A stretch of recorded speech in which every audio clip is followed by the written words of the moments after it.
Brews and Banter. Hi, Frank. Hey, Roman. Well, we have an interesting guest today, and it's kind of Already happened interesting, yeah. almost spontaneously, right? Mm-hmm. Like you were prepared, but we're a day early. Well, you stay ready, so you don't have to get ready, right? Yeah, absolutely. Yeah. I like how I thought I was coming tomorrow, so I'm usually really prepped, so we're just going to roll. On the phone, you're like, I'm in town. Let's go. Let's do this. I was in Beeville for like a fundraiser for a candidate. I'm like, yeah, I'm 7 minutes away. Let's go. Where were you again? What was it? Hickory Hill or something? Oh, on there was 31 there? The golf course. Yeah. Okay, I didn't know that. Yeah. Yeah, that's where I was. So See, I we just could have come happened to be here. Yeah. Well, let's cheers, and then you can introduce. Cheers. Thanks for having me to new friendships. Yeah, absolutely. Friendship. Already best friends, Absolutely. except you got wine. I knew you guys were going to judge me for it. That's why I was going to have beer, but No, you asked if our viewers would judge you, and I said no. But we, on the other hand, it is a Brews podcast, but you know what? I'm going to drink what I would like to drink. Whatever you like. Wine, baby. Whatever We're from you the like. Finger Lakes, you know? We want There you people go. to be themselves here, except for Roman. Nobody likes that. Such an asshole. So introduce yourself. Yes, Kaylee, please. go ahead. Well, thanks for having me. I'm Kailee Buller. I was born and raised in Auburn, New York. My dad was a corrections officer for 41 years, retired last year.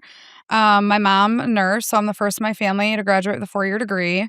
I went to Syracuse University for a year, couldn't afford it, so transferred back home to Cayuga Community College and then went to Buffalo, SUNY Buffalo. And then I graduated in 2011 after the financial crisis, and there were no jobs here. So like many people my age, I'm 37, I moved away, went to D.C., and had no connections, knew no one, and got a job right out of college working on tax and fiscal policy. And so I nerded out on that, made $28,000 a year back, could barely pay my loans, could barely pay my car payment, and just networked like crazy and worked my way up in DC. So I've been there since February 20th when I resigned from my job. I most recently was the chief of staff to the Cabinet Secretary, Brooke Rollins. USDA. Yeah, see, I know shit, right? USDA. I'm not just a pretty face, guys. Yeah, and it's 100,000 person, $200 billion entity, and so I was the secretary's right hand, oversaw the entire operation, her strategy, her key advisor. Had a lot of fun opportunities with other cabinet members, Oval Office things, and before that, I was in the first Trump administration. I was at USDA as the number 4.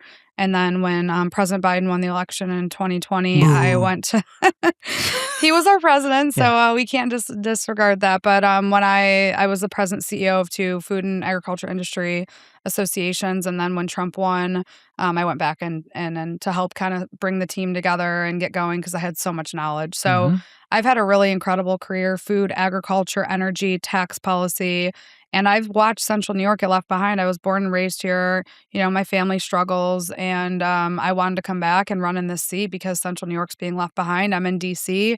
I'm in the rooms. And our current congressman isn't really delivering. He's one of the most ineffective members of Congress. And we can get to that. But this area deserves representation. I've been a CEO. I've been a lobbyist. I've been at the top, at the highest ranks of government. And so I don't think we've had a representative serve this area as qualified as me. Are we able to say who your opponent is? Yeah. I don't know why not. Oh, no, Yeah, I'm just talking from your point of view. So I'm running against John Mannion, and for Congress, New York 22 encompasses all of Onondaga, all of Madison County, half of Oneida, half of Cortland, and half of Cayuga. Okay. Yep. And then I have 3 kids who are 5, 3, and 2, and an incredible husband who deals with me through all these crazy jobs. And he's from Cincinnati, and he's now Auburnian. He's a New Yorker. OH. He's thriving. OHIO. That's right. Let's go. That's right. So 2011, you moved out of Auburn to D.C.? Yes, I moved out of New York to D.C., and I didn't return until recently. And did you meet your husband in D.C.? At a bar in D.C. Oh, what kind of bar? It was actually a jazz bar just because there weren't a lot of lines to get drinks there. So we happened to meet there. I put my business card in his pocket, like a very quintessential DC thing. And then he emailed my work email. Would you like to get business cocktails?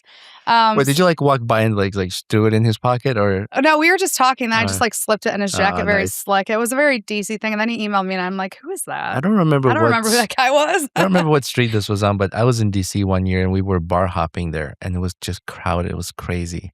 I know that it was not too far away from a Tyson Mall. Oh, then that's not DC. That's Virginia. Yeah, what the hell's wrong with you, Roman? No, hold on. But it might have been Clarendon. It could have been... Because, we lived in DC for over a decade. Then we moved to Virginia once we had kids. Mm-hmm. But I would say 14th and U area are very popping off there. Georgetown in terms of in DC.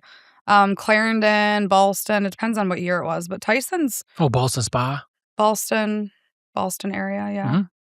But I'm not sure. Over by Tyson's, there's some areas, but I've never really gone out there. It was crazy. It was super crowded, Mhm. and I was like, I hope I make it out of here alive. You did. I did. You're here. Damn, I could have had another host. But you two are so great together. We would never wish that on Roman. No, we don't Thank wish you. that on Roman. So when you moved to DC, how did you get into agriculture part of it? Yeah, so when I started in tax and fiscal policy, I was really educating on state policies, which is very ironic because New York is the least competitive state in the entire nation, highest taxes, one of the least competitive, some of the highest energy costs. And when I moved in 2011, I helped write this book called Rich States, Poor States. And New York in 2011 was the worst state in the nation. And they're like, people are going to vote with their feet. We've lost congressional seats, all that. So I traveled around the states.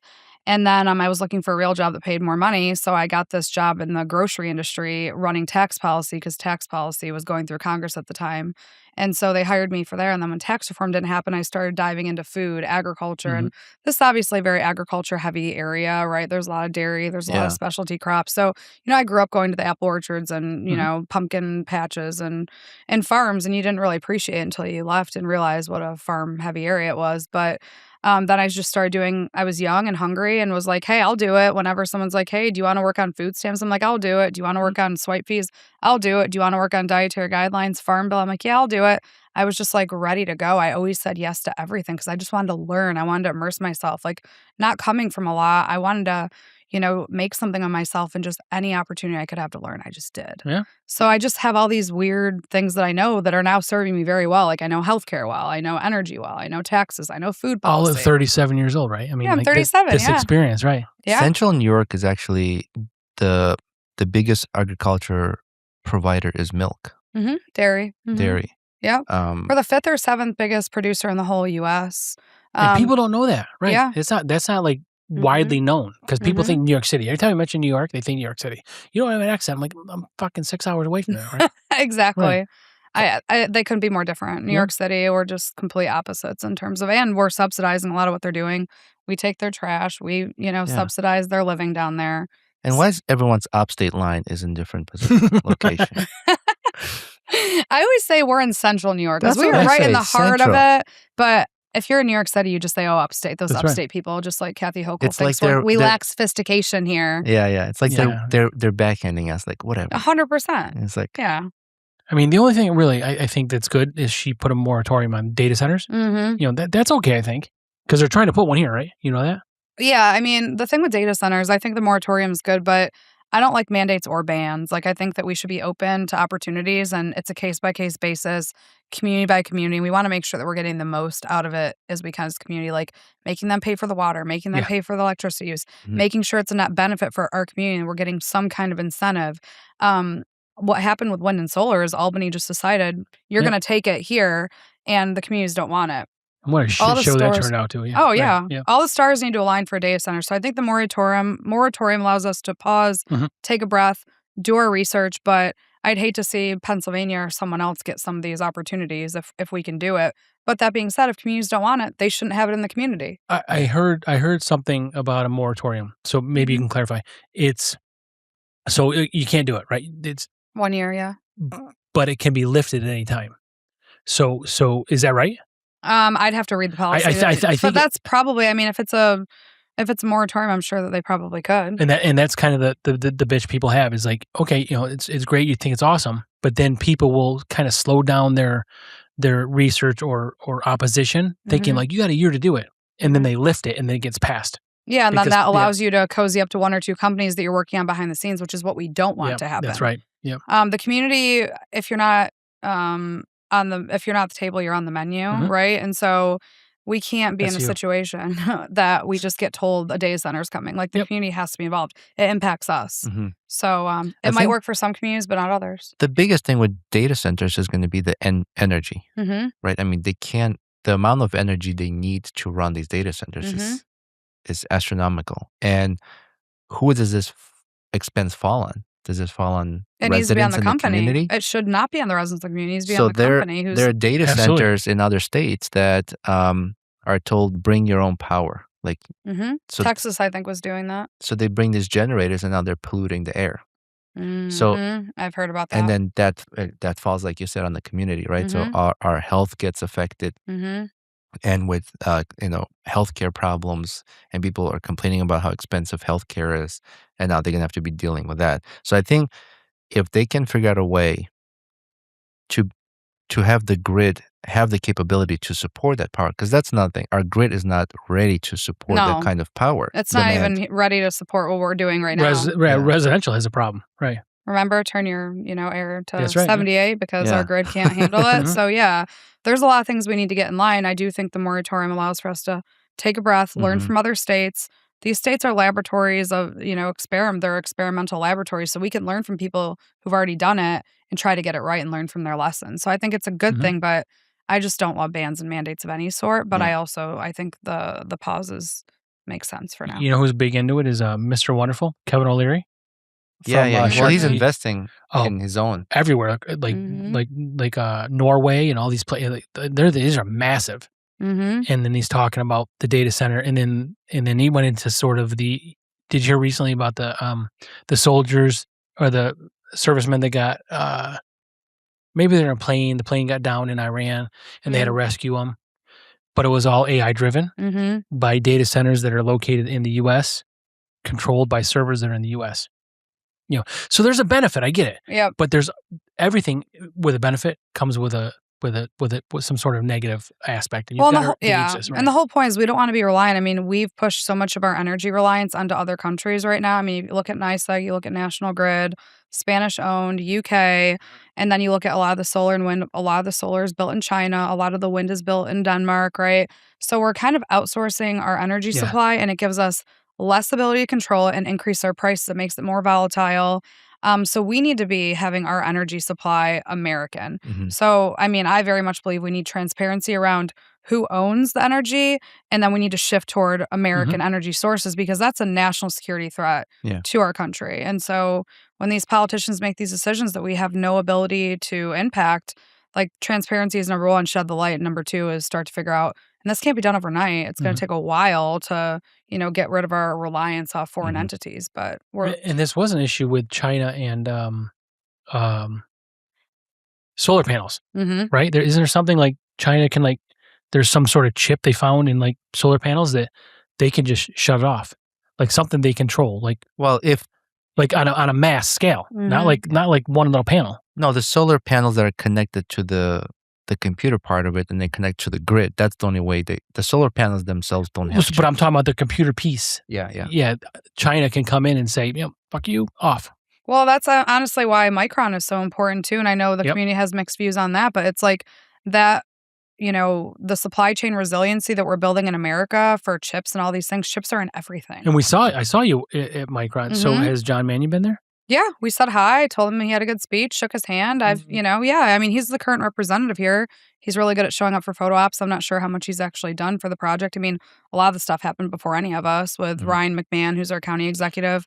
Yeah. I mean, Schumer and Kathy, I mean, a lot of them were part of these conversations. So we have to give credit where it's due. But we'll give credit. So Ryan McMahon, did he just sign that bill about term limits, and he was supposed to veto it? Did you hear about this? Yeah. I'm like, how does that happen? How does that happen? Well, which is good, I guess, but they're trying to unfuck that, right? And they can't. It was in People. I saw it was in People magazine. Yeah. So, I saw it on Syracuse.com. Some national news there. Maybe that's why he did it. He wanted to be on people.com. Hey, it's a notch, you know. I mean, whatever you want to think about, but that's a big mistake. I mean, Republican, Democrat, Libertarian, whatever you want to, that's a problem when you're just signing shit that you didn't read. Well, people aren't perfect, and we all make mistakes, right? So you try to put yourself in his shoes, and you don't know what happened behind the scenes. Was that a mistake? Have to ask him. I can't speak on his behalf. They're trying to undo it. It's a mistake. Yeah. So after you got into agriculture, that kind of connects you to the roots here, right? It absolutely does. Yeah. And when you become a congresswoman of the 22nd district, how would you work with the farming labor reform Am I saying this correctly? Yeah, immigration reform and farm labor. Is it Yeah. the H2A? H2A, Yeah, yep. all that. Like, how would you work with farmers here to help and support them? Because a lot of farmers have been struggling. Absolutely, and manufacturing. Yeah, and we know there's, we have a friend who's a farmer, and What does he farm? Lewis, is it Lewis County? It's yeah, up in The tour in New York. Yep. What does he have though? What's he farming? He's got cows. He's got dairy or small beef. Dairy or dairy. Dairy. No, it's beef. It's beef. Yeah. Okay. And he also does crops, but it's probably a smaller. some soy and corn, and then he's got some beef. That makes but sense. it's beef, and he's got some other small animals. Swine, but he's farming. Once you farm, you can't just part-time farm. It's full-time job. Oh yeah, I mean those cows. If you have dairy, if you have meat, I mean they have to be tended to every day. It doesn't matter if it's a holiday or it's the weather's crappy. Like it's every day, all day, and you really gotta love it. Well, they're children. It's just like he works his ass off, and he has a full-time job. Like this is just like an example of one person, but there are other farmers, that struggle with help. Farmers are the hardest working people. I mean, we're so lucky to have so many farmers here because we are in such an uncompetitive environment. I've been to 41 states and all around the world, and we are really struggling with energy costs, with, availability of housing, and with, the tax situation. And a lot of the things here are just so uncompetitive, the zoning and the regulatory burden here. But in terms of H2A, it's something that I've been working on when I was in the grocery industry. That was in 2012, 2013. Even in the grocery industry, we had worker struggles back then. And so I really dug in. Comprehensive immigration reform was something that we had talked about. So I know a lot about this topic. And frankly, the H2A system right now, it needs to be fixed in law. Can you explain to those who are listening, don't know what H2A is? Yeah, so essentially, there's a farm worker program where, labor can be imported from other countries for a certain amount of time. It's not for the full year, it's for months at a time. So if you, have blueberries, that's a great opportunity for you because you're only picking blueberries for like 2 months out of the year, if that, maybe a month. So they come in, they help you prep, and then they pick the blueberries, then they help you kind of close shop for the year, and then they go back, and they come back again next year. So the H2A program actually works pretty well for like specialty crops, like, lettuce, berries, but it doesn't work well. Exactly. Or short term, It does not work well for dairy and meat because it's 24/7. So if you're in dairy, you can't really take advantage of it. And if you're, in meat processing, you can't really take advantage of it. Department of Agriculture inspects every single piece of meat that's on the market. So they're in looking at carcasses, every single slaughter, they're in looking at making sure it's okay for consumption. And so, there's a really big challenge with that. And it's not just dairy and meat, but we need more labor here in manufacturing. There aren't enough American workers who can do the job or want to do the job. So immigration reform, when I'm elected, we have to have a comprehensive immigration package. But part of that has to be fixes to H2A to allow dairy to opt in and to allow meat to opt in. When I was at USDA, we had a fix for H2A program. H2A, they actually just released it about a month ago, but I helped craft it when I was there for H2A to be able to get dairy longer. So that'll help dairy, but it's not going to help meat. It's just still temporary. But the biggest thing with immigration reform, the president sealed the border. The public's very, supportive of that. We want the criminals out. We don't want illegal immigration. So it's at zero. But another president could come back in and open it just like Biden did. So we have to get that figured out in law. We have to deal with H2A and fix that. H2B is another problem. And then we have a group of people who came here for the wrong reasons, under the wrong circumstances, and they need to leave. But then we have a group of people who came here with good intentions, under the wrong conditions. They came here, contributed to the economy for 40 years. They're humans. They had kids here. Yeah. They're doing well. They contribute to our economy. We have to have some kind of pathway for them. I don't support blanket amnesty, but we cannot, and this is a lot of people who work on some of these farms. They've been dedicated workers, and they may have came here, illegally, but they've contributed to the economy. They have no arrest records. They're part of our community. And that has to be dealt with in law. And so those are kind of the components of an immigration package that has to happen. We need border shut in law so we don't open that up again under any president, Democrat, Republican.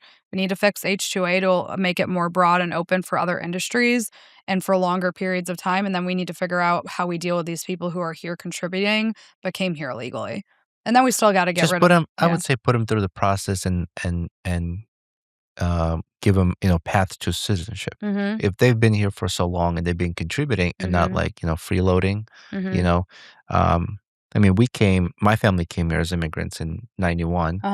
And then we came under sponsorship. So a family sponsored us to come. But and we got some of these benefits that, immigrants coming in get. But I always say the benefits are designed not for a lifetime. The benefits are designed to kind of get you on your feet, Exactly. get you established, and then get off of it, move on, Mm-hmm. so that the next family can come in. Yep. And that was always the view in our family. Like, this is temporary. Like, we need to get the kids through education, get the jobs and move on, and we get off the system. And my understanding is that's the purpose of the program. That's the purpose of the benefits, not a generation after generation after generation. Are you talking like housing assistance, food stamp assistance, yeah, like that kind of stuff. TANF? Yeah, Okay. yeah. Yeah. All the assistance you get. Yeah. And that's in our family was always understood as this is temporary. We need to get off of this as soon as possible. Somebody else needs these benefits. And I think those, like you said, who gotten here illegally and have contributed, those who contributed, I think maybe deserve a chance, right? Like maybe we can find a way for them to get to the path of the citizenship, because they weren't here illegally and then, they're criminals or they're just freeloaders. They need to go. The criminals need to go. Right. People committing crime, sayonara. Yeah. But we have to be compassionate. These are people's lives, and there's a lot of hardliners out there, and that's where I kind of split with some of my Republican colleagues. Like, I view this as, my first job, ice cream shop, babysitting, dishwasher, nursing home server. Like, I've had every odd job, bartender, waitress, hostess. Like, I grew up blue collar, like I had enough, but like I was just like, I want to do better. I don't want to, live paycheck to paycheck like my parents did. And that's the American dream too. Like, we all have our own versions of what the American dream is. And so for me, I've seen hard work. I've seen people work really hard, and I think that they should be given the benefit of the doubt, especially if they've been here for many years. So that's where I break with some of my Republican colleagues, which is why I need to get into Congress and help actually broker a deal on this, because I understand the process well enough. I understand the industries. And frankly, my opponent, like, he, nice guy, but on this topic, like, he wouldn't know where to start. And same with Social Security, right? I have a background in tax and fiscal policy, and we're going to have an 18 to 22% haircut for everyone on Social Security starting in 2032 if we don't fix the process. And you need someone who understands these things, because we have to make sure those who are getting Social Security now get their full benefit. They should not be penalized for paying into the system and us having an incompetent government that didn't predict some of these things, Right. that we were going to have a lower population, and that, we anticipate people wouldn't live as long and all those things. We need someone like me to go in there who understands these things, who will protect those who need it. And we need to reform the system for my 5-year-old, for the 10-year-olds out there who aren't totally paying into the system yet. We have to do this the right way, the compassionate way, but the fiscally responsible way. So how did you feel? Because it's not option now, but how about privatized retirement? That's not perfect. Right. Right. There's no if there were silver bullets to some of these solutions, then we would have them, which is why you need someone very thoughtful to go into these roles and think through things. The government has things that it does well, but over time with these public pension systems, they're using it as, political fodder. Like, you don't want them playing politics with your retirement. So that's nerve-wracking. Yeah. So I think it's a mixture of things that work well between private and public. There's some kind of a mix, but you also need the right people in there who have integrity, who are honest, who are ethical, who aren't going to play politics with these dollars that people pay into and they're relying on when they retire. And we have a lot of people right now in Congress who either don't understand that and they're living in the moment. They're not thinking through 5 steps ahead, or, they just don't care. So I'm trying to bring a different flavor to the Republican Party. I mean, as a 37-year-old, right? I've worked for Trump twice. I voted for him 3 times. But I don't agree with him on everything. We just talked about immigration. Right. I have a softer stance on that because I've seen it in the field, and I can help try to broker a deal that benefits our community. And the softer stance piece is, you're not against immigration. You're against illegal immigration, but also sort of working with those people that are contributing. Just so people know, like, you're not saying, nobody can come here. No. Everybody can come here legally. Yeah. And I'm the same way, and you are too, I suppose, right? Like, legally, you're okay with immigration. Yeah. Sure. Right. But that's not what a lot of people think the sort of conservative agenda is. I know. They think that it's just nobody can come in. That's not the case. Well, that's why when people, like, especially when Democrats talk to me, they're like, wow, like, I thought you would have been A, B, and C. And it's like, you can't just paint a label on everyone. Democrats, Republicans, independents, libertarians. Like, we all have slightly different views if we're independent thinkers. It's the people who aren't independent thinkers who just side with the party. And that's not me. That is my opponent, John Mannion. He just sides with the Dems, even if it's not right for the district. But in this seat, it's one of the 38, there's 38 districts in the country that are moderate in nature. Because of gerrymandering and because there are no term limits, we've seen a lot of the districts in the country go more right or more left. So you're seeing this radicalization of our House and Senate seats. This one right here is one of 38 that are still moderate. And so you need somebody who's willing to broker the deal, who's willing to compromise, who's willing to sit down with Republican colleagues and Republican and Democrat colleagues to really do what's best for the community and break away from whoever the president in power is to do what's right for the community or side with him if that's the right thing for the community. Politics is not black and white. No. Like, it's not that simple. And I feel like what you were saying, the radical right and the radical left has gone out of control. I mean, like, the things that they trying to pass on to people and not really educate themselves on, well, what was the history? Like, what happened? Like, how did we get to this point? It's all like, I feel like the younger generation is just learning history from what they're seeing now on TV or social media. The 1 minute clip on their Instagram feed or 30 seconds. Exactly. And and then you just believe that. And it's that's not education. That's not history. That's not research. That's not accurate. And history tends to repeat itself too. So there's a lot we can learn from looking back at history and understanding and try and prevent other things if you look at historical moments in time. And I think we need more of younger representative on both side of the aisle just to have more modern, younger thinking and do really think about, well, how do people benefit from this? What's good for the country? And protect the people, protect this country. I don't remember who said this, but they were talking about how generous the United States is. And Michael Jordan. If you compare if you compare us to like all the countries, we give out the most money, we give out the most help, aid, and all this stuff than any other country on the planet. And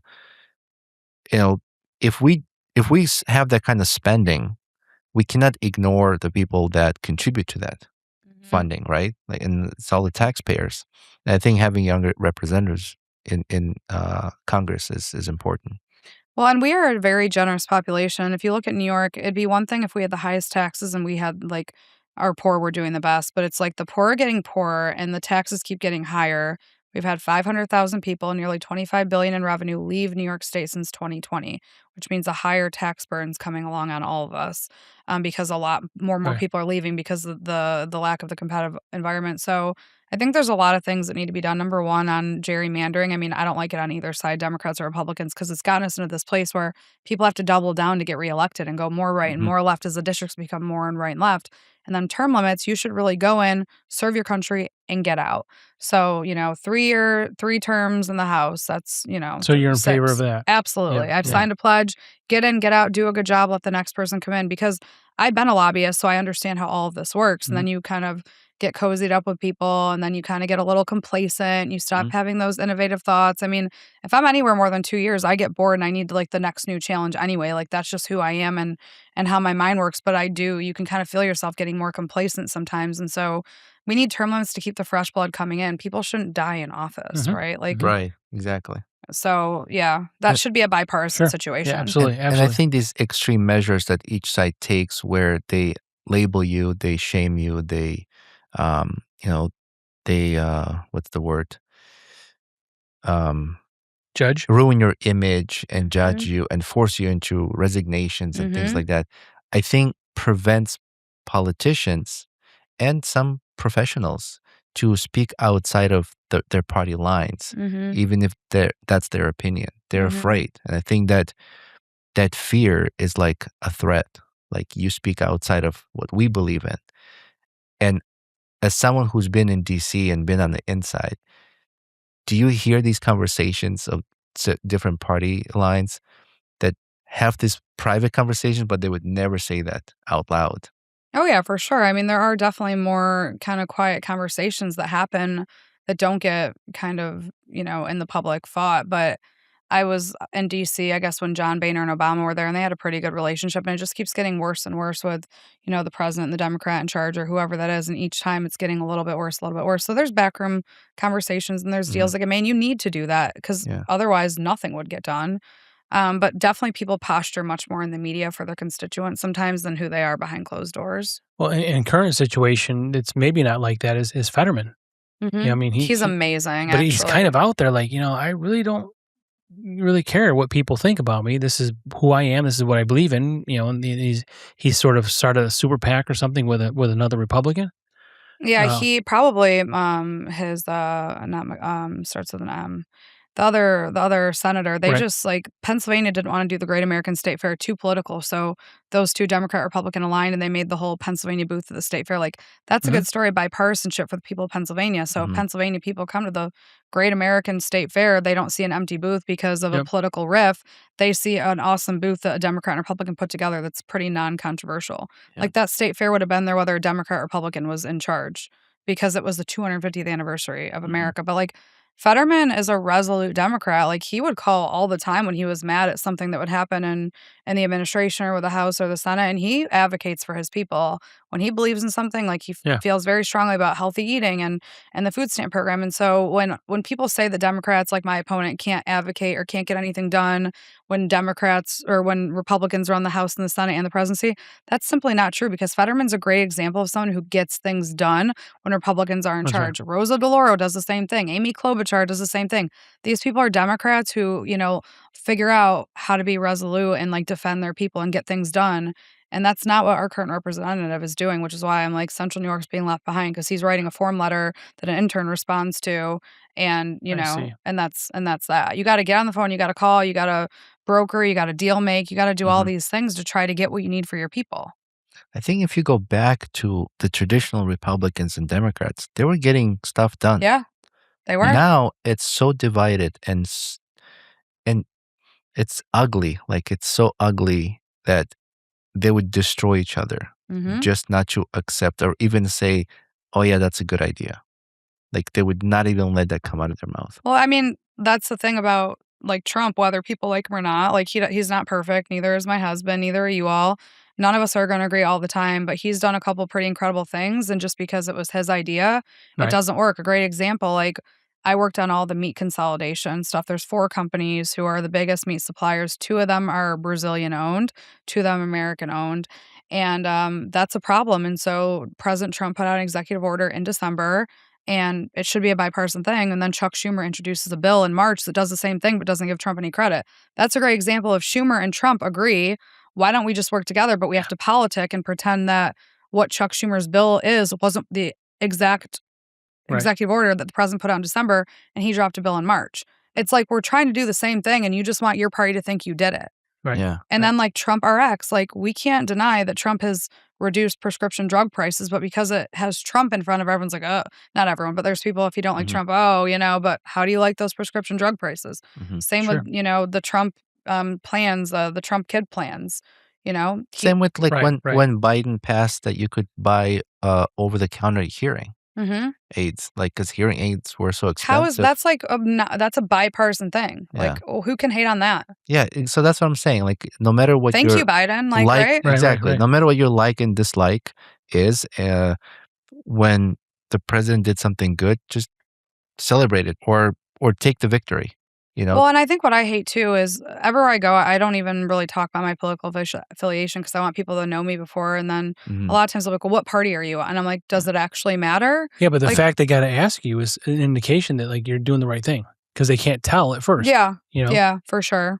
But I think that's fine. But or they want to judge you before they hear your side of the story. Exactly. Yeah. Well, I also just hate like, okay, if Camilla was America to succeed and all these people who like want ill of the president, it's just like, if he fails, we all fail. Yeah. So, and it's the same when Biden or Obama or Trump was president. Like we should all as a community and a country want our president, whether we voted for him or her, to succeed because we don't want America to fail. Right. And that's what's crazy to me. And that's what I'm trying to like bring in and hone in this like level of, even though I lean Republican, like I can have these conversations and I want whoever's the next president Democrat, I'm going to want that person to succeed. Right.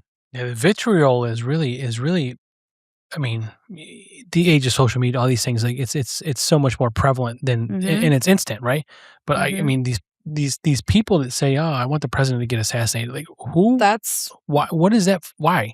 Like, yeah, I'm not a Biden supporter, but I hope the guy lives a healthy life the rest of his life. I want nothing bad for that guy. 100%. Or anybody before 100%. Obama. No, I don't care. I want you guys all to be healthy, happy. You got families. We're family people. We're all family. But other people, like, I hope he gets killed. Why would you do that? Like, what? How do you go to bed at night thinking I'm a good person saying that? There's a level of like desensitization that has happened where people just kind of throw around. But the hatred, like, how do you get that much of it? Like, how do you? I don't think any of us have that in us. Yeah. And I think that's good. But the people that do, you just can't talk to them otherwise. You just got to unengage. And that's too bad because we should be able to have these conversations with all of us. Because, and you have to deal with it, right? Like, so if Trump gets elected, you got to deal with 4 years. They're going to impeach, all this shit's not going to happen, whatever. But so now you want to go for 4 years just spewing hatred for this person, that you're going to put your energy in all this hatred? And like, why would you want to do that? Why would you want to do that emotionally to yourself? Like, all right, you may not like them, but just deal with it because you're going to have to deal with it. Well, I love because I've been in the Oval many times, and I love to be like, okay, you don't like him. What would you say to the president if you were sitting across right now? What would you say?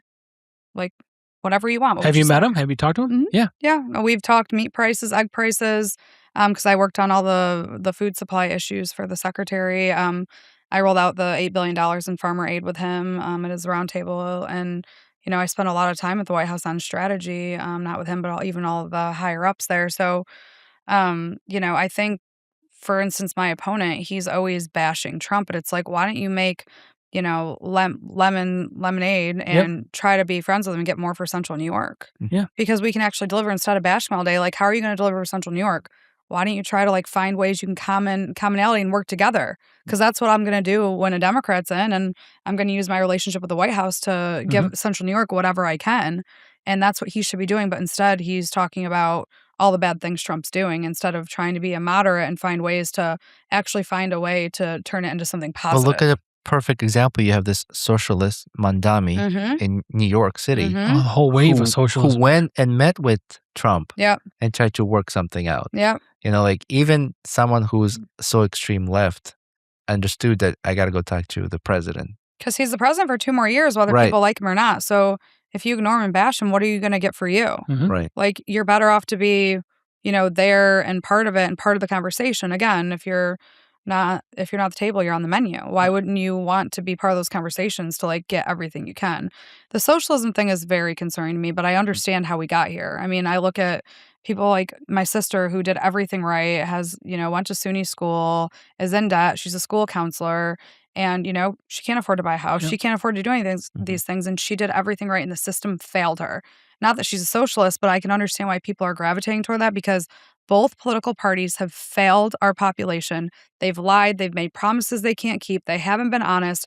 And now all of that, everyone's like, well, where's this? Where's that? I mean, the Black community in Syracuse is very frustrated with Democrats. They feel like they come in November, they shake hands, and they just take their votes. I'm trying to get in with the Black community and understand, where have you been failed? How can I help? I have relationships with HUD. I have relationships with all these people. What's going on with you? Let me try to help you. Because that's what we should do. We should make sure that the money coming from DC is flowing to the right cause. And it's actually getting to the people it's intended to get to. It's both parties. It's not 100%. Singular. Yeah. It's both parties have lied to people. They've overpromised. They've underdelivered. But socialism is now right in our backyard. I mean, Bill Magnarelli, he was a 30-year moderate common sense Democrat, and he got defeated by Mo Brown. And a lot of that is because the Black community is dissatisfied for good enough reason that, Magnarelli took their votes for granted. And now they put their guy Mo Brown, who's a self-proclaimed socialist. So when people are saying socialism's just in New York, it's in our backyard now. We have Mo Brown on the ticket. And he will go into the general election for an assembly seat against Sean Fiato in a pretty liberal area. So it's time to wake up. If people aren't awake, it's time. Which is a gateway drug to communism. I mean, it's socialism, communism. It's all a direct. It's directly in opposition with American values. It absolutely is. There's nothing there that works. And someone somewhere is deciding something. I mean, you look at Mandami saying everything's going to be free, and then there's salary increases for his people. $200K a year to have some of these jobs when people are struggling in New York City. There you go. I mean, we kind of have some socialism-like experiments here in New York with the wind and solar. It's like, I don't want the wind and solar in my area, but no, you're going to take it, and you're going to pay for it, and you don't have a choice. That's right. Yeah. I mean, it's all about becoming rich and having power. And what you said earlier, having that money coming from the government trickling down to the people it needs. Thank you. That's the toughest part. I think that is the most challenging part, because I feel like when politicians get in the game and they are exposed to opportunities to become rich, they just cannot resist it. And those people who need the money are suffering. Like, take California, for example. The homelessness budget. Where are these billions going? Why is the homelessness growing and the money is going somewhere, but no change is happening? I look at Syracuse and think the same thing. Look at all the vacant properties and the homeless population increasing. Right. Why is that happening? So if the budget is allocated for that to make it better, why is that increasing? So did someone get in a position to be like, oh, I have access to this money. I know how I can come rich off of that. And I feel like they take opportunity. That trickling of money going down to the right people plateaus somewhere. And then those who in power get the most of it, and the rest of the people are just get ignored. No, I mean, I'm seeing it with my own eyes, because you do these things at the federal level and you're like, okay, I feel really good about this. We're giving this much money to this program. And then you come here and people are hungry or they don't have housing. And I'm like, we just put like $800 billion into this. What's going on? And so that's one thing that I bring to the table, because I understand how the federal process works and how I can follow the trail all the way down. But a newly elected member would never have the 14 years of experience I have and how all this works. So I'm in a unique situation where I can actually follow the money and figure out what the heck's going on with it and why it's not getting to the people that it needs to. And I think a lot of people say, oh, you'll go to DC and change. I'm like, I've already been in DC for 14 years. I paid off my loans. I've made money. Change is done. This is not like a lucrative career that I'm jumping into. This is me providing service to my community, because this is not, I've made money. I've paid off my debt, all those things. So I already know the tricks and the how DC works. And I want to actually bring that knowledge to Central New York. Like passion versus project. Like your passion is 100%. Right. Yeah. Because I thought I was having such an impact at the federal level, and then I come back here and I'm like, what is going on? The people that need these things aren't getting it. So there's a disconnect. It's so kind of let's talk about farm brewery, right? Really, really quick though. It's kind of like your path in politics is a little bit in reverse. Like you already went in, got your feet wet, and you're like, something's not right. Where I was talking to my wife, I said, so many politicians have these great views and I support them, and they go in and then few years in the game and they get corrupted. Right. And it's like, it's no longer the same. You see the hypocrisy just gets louder and louder. I'm like, come on, like this is ridiculous. And I'm hoping that your path is different, and that will reflect on how you look out for people in your district. People run for Congress to have the jobs that I've had. Like I've had people say, why the heck would you go do this? You've already been at the top of the government. You've been a CEO. Like you've made money. I can go do that again whenever. This is something that I can actually do. I couldn't have done this 5 years ago because I still had loans, right? But this is something that I can do with my family, my husband, my kids. I bring them to a lot of these things, and I want them to see mom work. When I'm working in the administration, I'm working 20 hours a day with my team of 70 who are my other children and not seeing my family. So this is my way to give back, have an impact, bring all this knowledge I have and actually deliver to the place I grew up in. And people are suffering. I mean, I have a lot of people who are not doing well here, and they should be doing much better than they are. And you don't want this as your career. No, I want to get in and get out and get the hell out. That's important, because as Roman said, turn me out. People, it's it. People get corrupted because now you owe somebody something. The longer you're in, the more you owe to someone. There's always going to be some sort of, carrot dangled or some sort of temptation. But in your situation, because you're saying it up front, that probably won't happen. No one can pay. No one can pay for me to do certain things. I know what I want to do and what I don't, and that's what I'm going to do. If I don't want to take money from someone, I won't. If I believe in their cause, I'll take money. If not, I'll say no, thank you. Yeah. And I just don't. I don't care. And you're not having any issue with that now, right? You're funded and you're good, and you've got the support funding you want. always. John Mannion, my opponent, has 1.6 in the bank. I have 200 and something, but Magnarelli had 10 times the amount of Mo Brown, and I have the passion, I have the grassroots, I have the momentum, and I'm going to go one by one and talk to every voter I can and get out there. So I don't think I need to match that money. Obviously, I need to raise money because in politics, that's a whole nother thing. How much money goes into this, it's kind of sickening. So I like being this underdog candidate because I know how the process works, and when I meet people, they know I'm genuine, that I actually want to do this for the right reasons. Yep. So if I can get to every voter, then I'll win. But it all comes down to how many voters I can get to in the next few months. And if they see the commercials that my opponent will run against me that say I'm cozy with Trump and I'm going to just execute Trump's agenda, which simply isn't true. There's some things I support and some I don't, but that's what they will paint me as. And so I just have to get ahead of that and try to explain to people that I'm an independent thinker. Yep. Why is there no consequence on that? Like, why is there no consequence, like, where politicians can go on and spew that, and if it's not true, like, how can they prove that that's true? It's technically, I know it's not technically illegal, but it's not totally ethical. And but so you're for smearing. me, I've come in and been like, I'm going to attack my opponent's record, not anything personally. And I hope that's the same with him. We haven't had that explicit conversation, but like I will attack his record because it's piss poor. But like he's a nice guy. We've had a few conversations. We saw each other at the Polish Fest. We saw each other at Micron. Like, listen, he's a nice guy in the community, but he ran on a bipartisan affordability line, and then he's done nothing but side with the liberals, and he's too radical for this district. He's, so that's, he's to the left of Kathy Hochul. She's more moderate in some positions than he is. Yeah. And that's not right for New York 22. Right, absolutely. Yeah. You wanted to ask about Yeah, so we'll lighten things up. Like, so farm brewing, right? Mm-hmm. These people do it. So you're in the USDA, all these things. Like, yeah. What is there any plan at all for these people? I mean, I know it's kind of a specific niche, but or niche.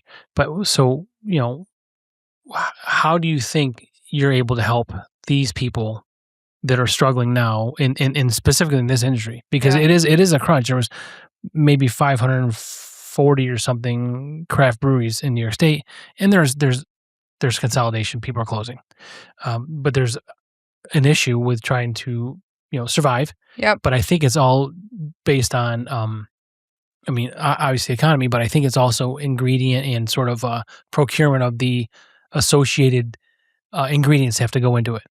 I don't know. Are people not able to procure? I think they get. I think there's an expense with it, and I think there's a difficulty getting it. So there's twofold. We should dig into that a little more because I've been really digging into the farm tourism here because I've been to obviously Heritage Hill and just like I love just seeing because this stuff didn't exist when I was here. We had the wineries and that was like pretty much it. Prison City, yeah, it's awesome. Yeah, those are my people. Yeah.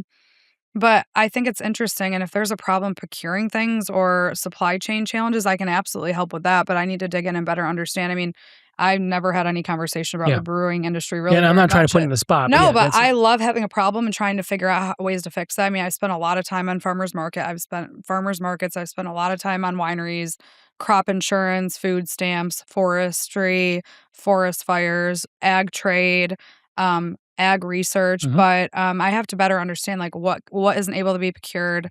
Did we go too quick? Are people not knowing they exist? Because frankly, I don't even know. I'm like, hey, what are we going to do this weekend? And like, is it a promotional thing? Do we need to have on a website? Like this would be easy to do. Have USDA have on a website all the ag tourism things, and it's national. So if you're visiting the Finger Lakes region for a wedding, here's all the things you can do. Like you go into the Holiday Inn, you see the big wine tour list, but like people are very much on their phones now. Yeah. So we did that with local meat processors because we were trying to diversify the meat supply chain and show consumers you can go direct to consumer with meat. So we have a whole website when I was at USDA that lists everyone you can go to get local, muscle cuts of meat.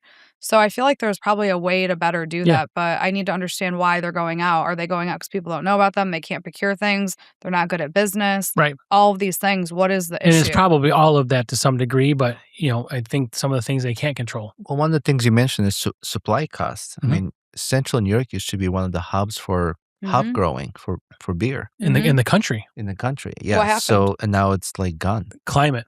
So something happened. Maybe in the 60s, 50s, something like that. Like, I mean, I think this used to be like a hotbed, and something happened with like rainwater, winter, whatever the case may be, and that sort of took away from us and moved out west or other places. So we can still do that, You got to ship it in from out west. That's right. So there's a logistical problem. And if you're not getting a lot of it, if you're getting little batches, then it's actually technically more money. Right. So there's a lot of co-ops that people try to do to try to save money, things like this. But maybe there's a way to bring it back. Maybe there's a way to start growing it here again. And so the brewers. Well, they are growing it here again now. Has it been successful? Have the crops been yielding? Yeah. Yeah, but it's just, I think probably the problem now is turning it around. Like people don't know to come here because it's been decades that they haven't had to come here. So how do you get the word back out that you can come back here and get it? Well, people love a good local story too. Right. It's like, I love if I can do that, if you're financially able and can do that. I think the other phenomenon here is, though, that we're not talking about is a lot less people are drinking. And that includes beer, wine, and spirits. And a lot more people are smoking weed or doing, some of these like THC drinks or, edibles. And so we have this phenomenon that happened in COVID where like a lot of people and a lot of the younger generation doesn't really drink. Yeah. And that's a very fair point for sure. And I don't know how we deal with that. That's a whole nother thing. We just need to drink enough for on their behalf. That's what we're doing. Yeah, I mean, you guys aren't really going too quick. So if that's a challenge, then okay. Let me ask this. When you moved to DC, is there a restaurant or food that you really missed from Auburn? Oh my gosh, I have all these favorites. Well, one of my favorite places where I wash dishes, Michael's. Well, Alaska's is good, but I loved Michael's because I worked for Duffy Mastrapetro, and he's half Polish, I'm half Polish, and he's Italian, and he made the best food. And I washed dishes there, and I just worked really hard, and he'd promote me to hostess, and then I just keep buster. I went from dishwasher to buster to hostess. That was very cool. But I would try all these amazing foods that I didn't know, and now it's shut down because look at the business climate, right? I love Cameron's Half Moon Cookies, Cameron's Bakery. Have you been there? Yes, I have. I love Cameron's so much. So I always have to, whenever I was in DC, I'd always make my dad bring. And then I love Doug's Fish Fry. No fish fries like Doug's. Yeah. And you get a big portion of it too. Oh, yeah. No, for sure. Yeah. It's so good. But is there a Doug's restaurant anymore? It's Doug's Fish Fry. Yeah, but is there still a restaurant? Because there was like a couple around. Now I only see the food truck. Oh, yeah. There's one in Scan. There's one in Cortland. I always go to the Scan one because I'm in Auburn. Because there used to be one right here in Moyers Corners. There was a brick and mortar? Yeah. Really? Yeah. No, that was something else. No. That was like JD Fish or something. That was not Doug's Fish Fry. Doug's Fish Fry is very specific. Right where the car wash is? No, it's not. It wasn't Doug's. It was a Hardy. It's been like 10 things. You know what? It was like a seafood. There's no way a Doug's Fish Fry because they are always slammed. I had a barley wine before this, so maybe I'm wrong. You're wrong. It was not. I'm betting. It was not Doug's Fish Fry. But it was a fish fry. It was like a seafood restaurant. But all I see now is like the food truck, like out towards Cato. There's like this food It's truck. fine. I mean, it still gets the job done. No, I get it, but I just didn't realize that because there was one out in, was there one in Mattydale? No, I know there's one in Cortland. I don't know if there's one in Mattydale. Well, there's not now for sure, but I don't know if there was one. I can't imagine a Doug's will close because I just feel like they're always so busy. No, I'm pretty sure something closed. Really? Yeah. Doug did die at some point. I'm a little there might have been a franchisee. I'm a little more seasoned than you, so maybe. I mean, that's fair. I'll give you that. Season is one thing, but doesn't mean it's right. Fact check. So it's. Yeah, I think, I will say Angelo's, Late Night Pizza, Auburn. And then I love Bake Scrod. I didn't realize other places don't have Bake Scrod. That's like a thing here. What is that? I don't know. It's just like the way that they make like haddock or whatever. It's just like the very tender. Yeah. And then they put crumbs on it. No, they don't deep fry it. It's like baked and they put like crumbs on it with like lemon. And they have it at Alaska's. They have it at Sherwood. I love Sherwood's amazing. Yeah. I love the Sherwood. That's woman owned, right? Yeah. I think so. No, the owner. I mean, maybe it's a husband. I'm wrong everywhere. Are you just making shit up? Maybe it's a husband-wife couple, but I'm gonna check it out. But I know Atlantic does. We need some fact checks. We need fact checks on Doug's and Maydell. We need a fact check on. We'll have the producer do it. Sherwood. But Atlantic does baked haddock. You can just buy the raw fish, and it comes in like a little foil pan. It's all seasoned. Just throw it in the oven. It's just not breaded. Okay. There's something about the breading though with the lemon. What are your favorites around here? Yeah. Oh gosh, that's a tough one. There's a new restaurant called Incas. It's Peruvian. Ooh, that's really good. Peruvian chicken. They have. It's interesting. The Peruvian. Where's it at? It's downtown Syracuse. Okay. Where Clark's used to be in the corner. Okay. Yeah. So that's new, good one. I love a good pizza. So where's your place? I don't know. I'm kind of stuck with Gino and Joe's. Okay. Fucking chain. I like. Well, are they chain? I heard they're different families. I'm just making shit up because that's what you guys say. There's one. Yeah, none of the facts seem spewed. Or we need a fact check for the listeners, or they need to be. There's like Gino and Joe's in Clay, and there's Gino and Joe's in Beeville, and they're not the same owners. Oh, they're not. No. Oh. Okay. I actually met the owner of the one in Beeville. I did some work for him, and I was like, "Is that your restaurant over there?" He's like, "No."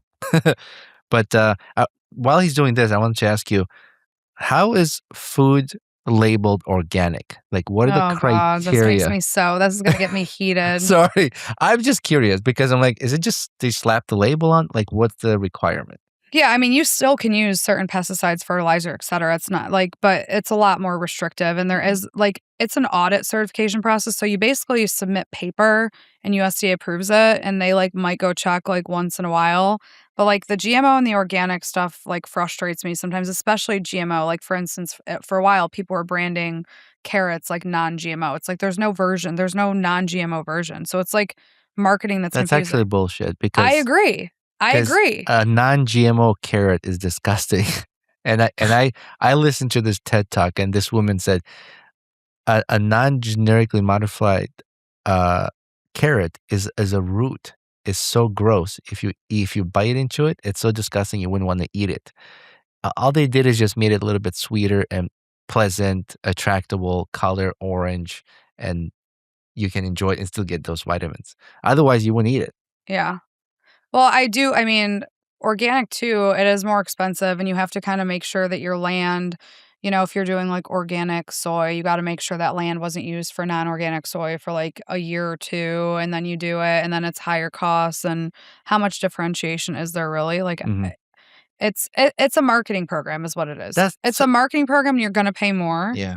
So I feel like a farmer says, my farm is organic.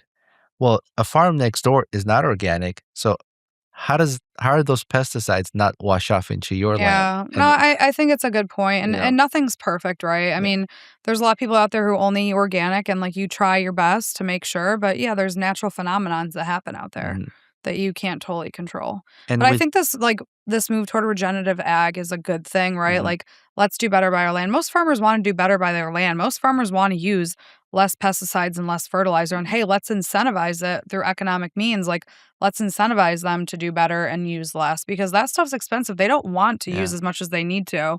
So I think we're getting smarter. We're micro-targeting over time. Like, we're using drone technology to drop things right exactly where you need them instead of spraying whole fields. Like, we're getting better, and we are using less as we go. And the government's economically incentivizing that behavior with farmers to push them in that direction. So I think it's very much a net benefit. I mean, I've done a lot of work with the Make America Healthy Again movement, done a lot of work with RFK. I've done a lot of work with Kailee Means. We redesigned the food pyramid. I don't know if you guys saw when we did that. I was part of that. It was like Christmas Eve, and we were deciding, should it be a upside down triangle or should it be a pyramid? Like, what should we do? So we were kind of beefing back and forth on all that. And just like being part of that whole rollout was really cool, because we really are trying, like, what's controversial about making America healthier again? We have one of the most obese populations in the entire world ever in our history. We have less qualified people for the military than we ever have had. We have more kids with diabetes. I mean, we are doing something completely wrong. And the only people who don't really support the Make America Healthy Again movement are people who just don't like RFK or don't like Trump. Because it's a common sense thing. Like, we all want to be healthier. We all want to be healthier. I want my kids to be healthier. I want them to be healthier than me.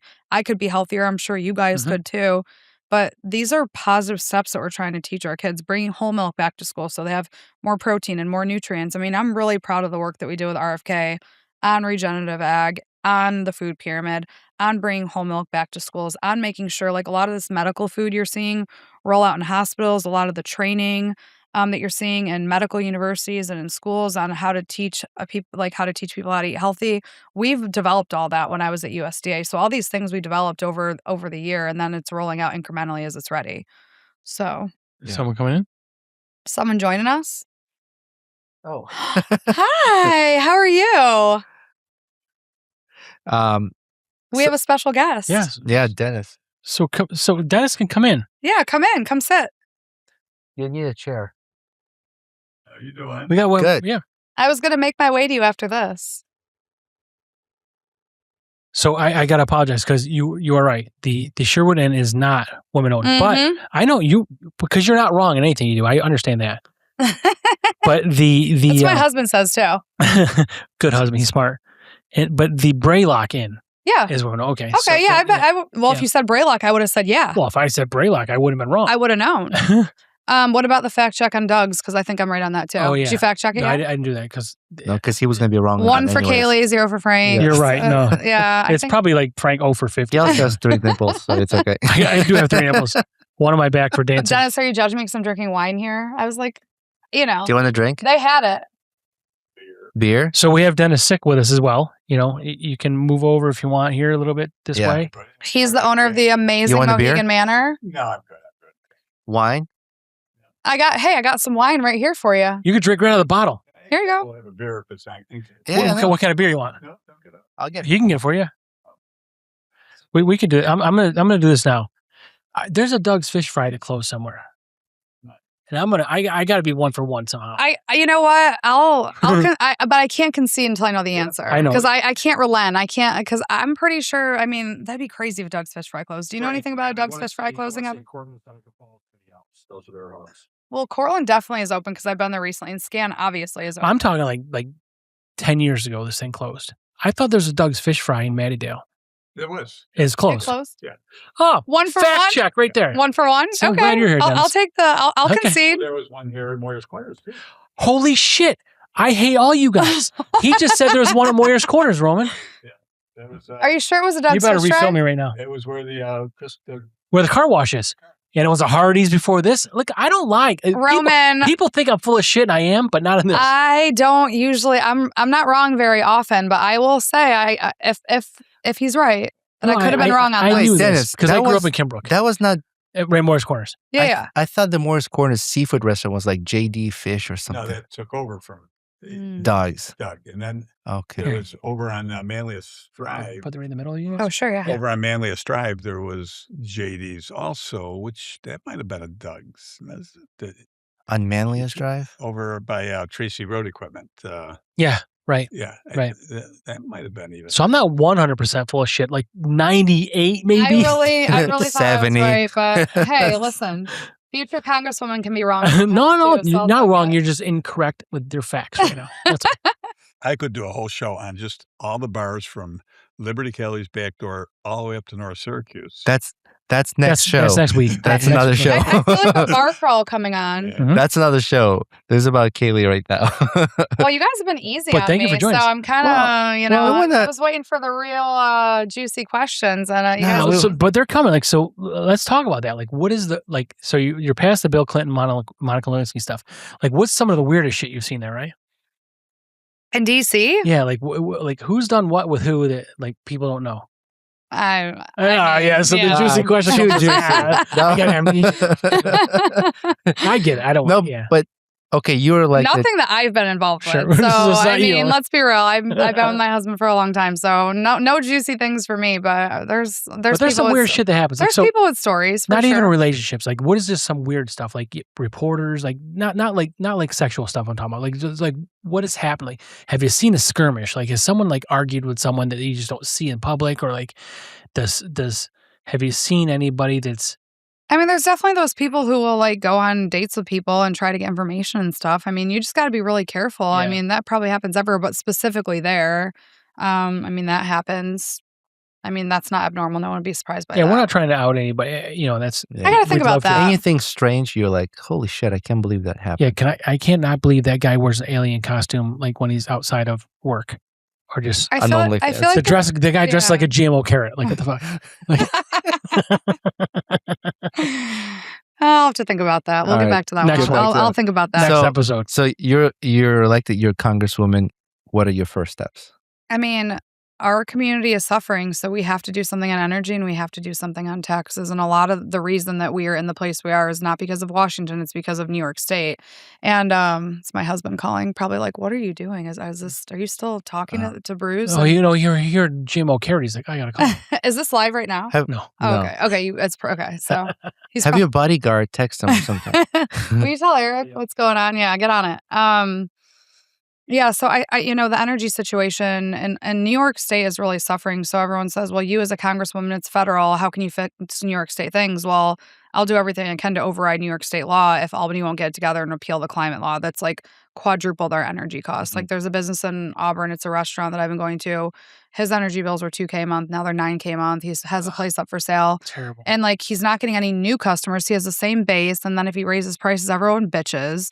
Right. And so it's like, what am I to do? I built this business with my hands. And now, New York and their energy mandates are getting me out of business. So we have to do something on that. We need an all of the above energy strategy. Pennsylvania, Democrat governor, Democrat House, and they have an all of the above energy strategy. They have some wind, they have some solar, they have nuclear, and they're fracking, they're extracting natural gas. And we, in our infinite wisdom in New York, have really overcorrected. And we've said, we're going to mandate wind, we're going to mandate solar, we're going to mandate electric buses, and we're going to say no fracking, no natural gas, no gas stoves, no gas cars. And it's costing us. And so that's the issue. We have gone way too far. And frankly, New York isn't the best place to trial these things. Solar panels, great in Arizona. We have 130 cloudy days a year here, right? So solar panels can work on top of Walmart, on top of your house, but like, should we really be doubling down and mandating them the way that they have when they don't produce enough energy? Same with electric buses. Electric buses do not perform well in a climate like this. This is cold. Trial them somewhere that's warmer and they probably work a little bit better, but we've doubled down on all these things. We need to be rational and thoughtful. We need more options as consumers, and that will automatically lower costs. And infrastructure can't handle electric buses, right? Yeah, a single electric bus to fully charge can deliver power to an entire neighborhood. A single bus, that's a lot of power. What's plugged into the bus? Yeah, literally. The bus can be the traveling grid that is collapsing when the blackouts start. Right, yeah. Exactly. And our infrastructure, I mean, I have friends who, work at National Grid, and we discuss these things. They're like, we don't understand what they want us to do. Like, our infrastructure is not designed to handle this kind of load. On top of that, they're pushing all the electric cars, electric buses, data centers. Like, how is all this power going to be delivered? Nuclear, I think I support nuclear power. So do I. I think it's more efficient. It's not as dangerous. This isn't fucking Chernobyl, all right? Like, this isn't, the technology is much newer, much efficient, better controlled, better regulated. And a lot of incompetence had to occur to get Chernobyl, let's be honest. A lot of people fucked up. That's right. Exactly. Right. If you look at the nuclear waste and the exposure, it's very little. And it's not as toxic as people think. Weirdo. He gets the weirdest shit. Where does one get this? I'm into it. This is Frank after Chernobyl. We're gonna put wine right in front of my wine bottle. That's my hair. But yeah, I support you, and I think there is a bill or something that been passed to go ahead and move forward with building a new nuclear plant. Yeah, so there is bipartisan support for nuclear here in New York, but here's the problem. Here again, New York has some of the highest regulatory environment, some of the worst zoning regulations. So it's going to take longer in New York than it would in another state. And like, we're not saying we need to fast track nuclear in a way that's like detrimental to the environment or to humans, but like, we just have local regulation on top of state regulation on top of federal regulation. So we just have a very burdensome system. So a place that can fast track nuclear way quicker than us. So that there is bipartisan support. So that's a really good thing for Central New Yorkers. But it's going to take a while to come online because we do have a more challenging situation here. Or at least temporary import a nuclear power plant. There's companies that have modular nuclear plants where think of it as a battery cell. Say your neighborhood is 5,000 watts or megawatts of power, right? This nuclear plant, but it's designed to handle 1,000. So they're like these cells that go in to support the load. So if the neighborhood expands and needs more power, you just expand. It's a modular nuclear. Isn't Bill Gates developing something like this, like really tiny? I've been following this company out of Europe long time ago, and I said, this is going to be amazing. This is something that's going to probably end up in spaceships and all kinds of stuff. Like you have nuclear vehicles? Nuclear power, do you think? I don't know. Yeah. I won't be around for that. You'll be around because you're like fucking 12. It's the technology is there, and I think we just need to collaborate with other countries and invite other engineers to work on these things. Well, I mean, I need to look into it to understand the safety and the efficiency, but on its face, it sounds like a better option than testing a nuclear or testing a electric bus. And so Albany is really playing house with our tax dollars, and they're like, "Oh, let's like see how the electric buses will go. Oh, here's some tax dollars; they'll keep coming, no problem." Yep. We just can't keep doing that. And I think the other thing that is a challenge is that we do have a lot of waste, fraud, and abuse. Some of it is, accidental. As a Some of it's country, intentional. but But New as a state York, as I well, mean, yeah. New York won't play ball with the federal government to try to find some of that waste. So, for example, we spend $2.8 million a day just in New York on erroneous food stamp payments, SNAP program. And that's not fraud. That is like, I'm a household of 4 and my kid turned 18 and got off the rolls, and I was getting the amount of someone for a household of 4, but for the last 6 months I was getting for 4, but now I only have 3. Yep. But you're not going to take the money away because it's spent. Mhm. So we have $2.8 million. That's $1 billion a year. Think what you could do with that money. Yep. That could pay for maybe one of these nuclear reactors. Yeah. And Kathy Hochul, because she doesn't want to do any wins with Trump, and maybe she's benefiting off of fraud in the system or waste in the system, keeping people on the program to vote or whatever. But the point is that like, God forbid she works with Trump to clean the program up and help those in need and get people who are committing fraud or whatever off the program. Like, I'm for giving people who need more money and getting the fraudsters out and putting them in jail. Yeah. Don't commit fraud with our tax dollars. Right. People need those. There's people struggling, and we need to help those in need and get those fraudsters out. Yep. Well, this is what we talked about earlier. If you speak out of it, then your site will demonize you, You're labeled, kick you out, will label you. Mhm. You're so and so, and then you're forced to resign. But I simply don't care. Right. I'm just going to speak the truth. And because this is not your career again, right? That's what you Again. said, But that's what I'm saying. Like, things are not being done because they're following what is the political forecast is. Yeah. And longevity, right? Yeah. You've got to play ball to last long, but you don't give a shit about that. No, I don't. Yep. Literally, I mean, if the people decide they don't want to elect me, I'll be upsetting, but I'll move on and be fine. The community is going to lose out more than I am, frankly, because I can actually get things done here. What's the vision for the community in your first year?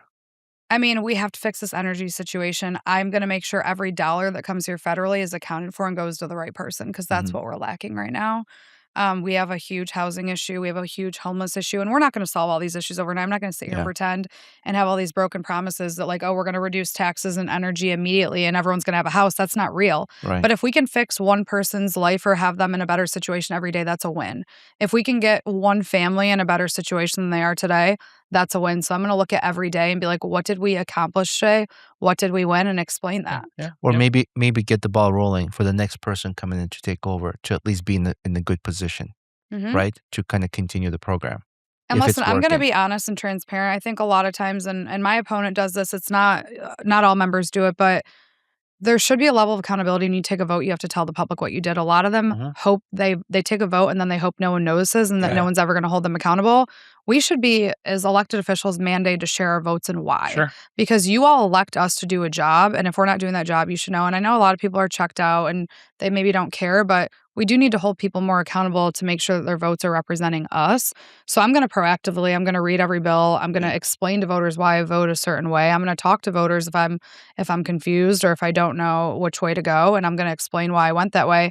And I'm always going to be honest, because what do I have to lose by being honest? If something can't be done, I mean, people tell me every day you should sponsor this bill, and I'm like, if that hasn't passed in a Republican House and a Republican Senate with Trump, it ain't going to happen. So I'm not going to tell you, I'll put my name on a bill that has no viability of going anywhere, because that would be a waste of my time and yours. I talk to people all the time about this, and they're like, wow. That's not what I wanted to hear, but thank you. The honesty is refreshing. Yeah. I'm so glad you mentioned accountability, because I've always said this. We elect people who make these promises for us. They earn our vote because of those promises. And then once they get voted in and they win, it's like we're all forgotten about. I agree. That accountability system needs to be in place, and maybe some kind of audit program or whatever. Like, look, you said this, this, and this during your campaign. You won all these votes, and you got this position because of what you promised. And now you're abandoning these people. You're abandoning all these votes. Yep. So you need to be accountable, and you have to actually work on this. Otherwise, resign. Somebody else needs to step in. Well, right now, the accountability, at least for my opponent in this certain circumstances, on me to tell the public, because as I'm getting out there and speaking, they're like, oh, we didn't realize that. Because again, and it's not just him, a lot of members do this. They vote and they hide and they hope no one notices. A lot of them do it, Democrats and Republicans, and that is not right. That is not ethical. You get here by the people and you should be held accountable to the people. So I'm going to get out there and talk about his record and how he has failed this area. What would you do? I'm in real estate as well. So, like, what would you do for a younger generation who are struggling to own a home? I know it's so hard. I mean, I talk to people every day who are on the rat race, like my sister. Yep. Like she's like, I'm never gonna own a home. I'm gonna be paying my student loans off for the next like 20 years. It's $217 a month, and then I have like $50 left for food for the month. Like truly, and she's a freaking school counselor. So I mean, here again, New York is the least competitive. We have the worst regulatory climate. We're like dead last when it comes to housing affordability and availability. But we need to have some level of like first time home ownership, opportunities. We need to try to, meet them where they are. And not everyone can own a home. Like that's a promise. Like when I grew up, it was like must go and get a 4-year degree, must own a home. And like now there's a lot of people in debt with a 4-year degree and they're waitressing or they're bartending or they're working at a desk, which is all admirable work. But like now they're in a bunch of debt paying their loans. They feel overeducated for the jobs that we've had. We did not train the workforce that we need for right now. And that's part of the issue. So we have to have better training programs, better education. I mean, when I was in school, they barely even taught you how to write a check. They were too busy teaching art and music, which is great. But if you can't balance a checkbook and budget, then, we need to have at a young age these kind of like, my guidance counselor said, go to the best school you can go to. I got into Syracuse and then I was in a bunch of debt for 1 year and couldn't get a loan for the second year. I was failed by the system and I'm one of the lucky ones because I paid my loans off because I made money. But not everyone has that. So there's no silver bullet issue there, but people are struggling and they're depressed because they want to be able to have a house. They want to have a kid. I'll tell you this. When Cuomo was in office, we actually went to Albany and we lobbied. And a lot of realtors were there lobbying on behalf of first-time home owners, buyers. And the way the program that was set up is off of the foundation of 529. You familiar with that? Yes.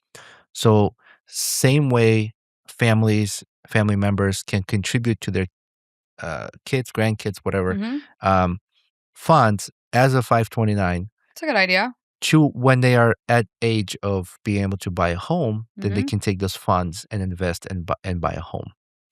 Yeah, I think it made that's it just to kind of like the Trump Cuomo's accounts too, though, right? Because like you're putting money in an IRA and they can't touch it till they're 18, so it's kind of something like that. Yeah, we built it off of a 529 college fund. So same thing for the kids to parent be able to put money in there. That makes a lot of sense. Tax sense. deductible. If you're married, it's $10,000. If it's single, $5,000 a year. And then when you're ready to buy a home, you pull that money. At least you have this chunk of money to put down, closing costs, and now you own the home. Yep. Right. And less younger generation own homes, the more investors outside of this country invest in real estate and rent these properties out. And that money goes back outside of the country. And then more kids live on debt.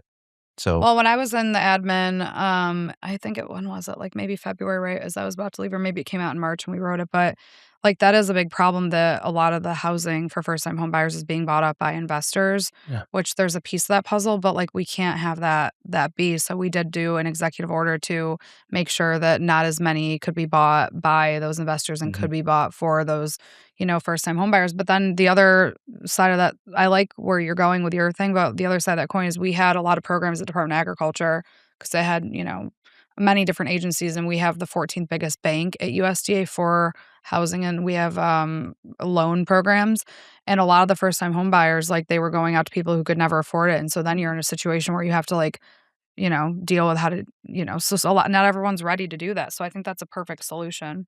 I quit working for a company that had a lot of foreign investors, and when I opened my own, I said I will not have a foreign investor. I will only work with local or United States. Or I've had clients who were in the military but just had to be relocated because they were stationed at a different location.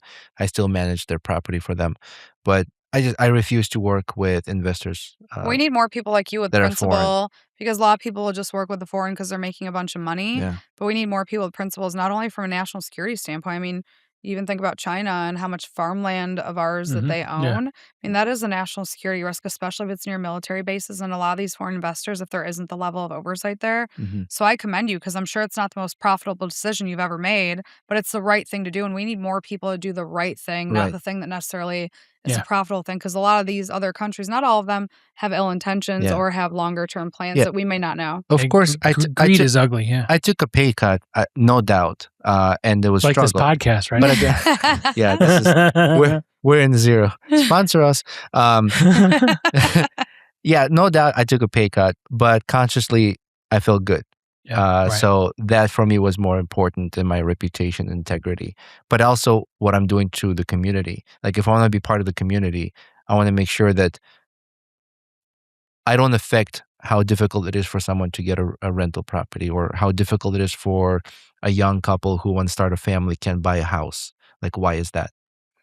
Well, you also feel more rewarding. Like there's, family in Auburn and, one of the moms got put away for life or whatever. And they're with the grandparents and the grandma has terminal cancer or whatever. But we just like help the kid out. And it's like, no one needs to know who it is or what it is, but it's more rewarding to see that family impacted by what we're doing for them than it is for me to give to like a nonprofit where I don't know their money's going. So it's same for you. Like you're seeing the impact you're having on the community and a direct impact, like you're changing this person's life and I'm helping this kid like, in a horrible circumstance, hopefully be a little bit better. And again, none of that matters, but like I can feel what I'm doing is actually helping. And I think you probably feel the same way versus just like a check coming in from a foreign government. I enjoy helping people. I was a volunteer firefighter for 5 years. Oh, thank you for your service. You don't That's get paid for shit.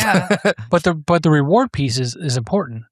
But you also feel good about doing it. Yeah. It's the right thing to do. Like whether or not you felt anything, that's just what humanity is supposed to do. Yeah. I'll ask you one last question because Dennis is here too. He's a small business owner. What would you do for small business owners? How would you help them? I mean, they're getting absolutely clobbered right now. And again, it's hard for them to even stay afloat with the way costs are going. I mean, every single thing they're getting hit on. This regulation, that regulation, this new tax, this tax assessment. I mean, we haven't even gotten into tax assessments. New York State keeps hiking those and the locals because they need more tax revenue to fill their coffers when they actually need to budget. We have to budget as a family, all of us do, yet our government doesn't. So I think we need to try to get back to the basics and budget like our businesses, like our families do. And we need full transparency on where our taxpayer dollars are going, local, state, federal, all of it, because there is waste that we could identify.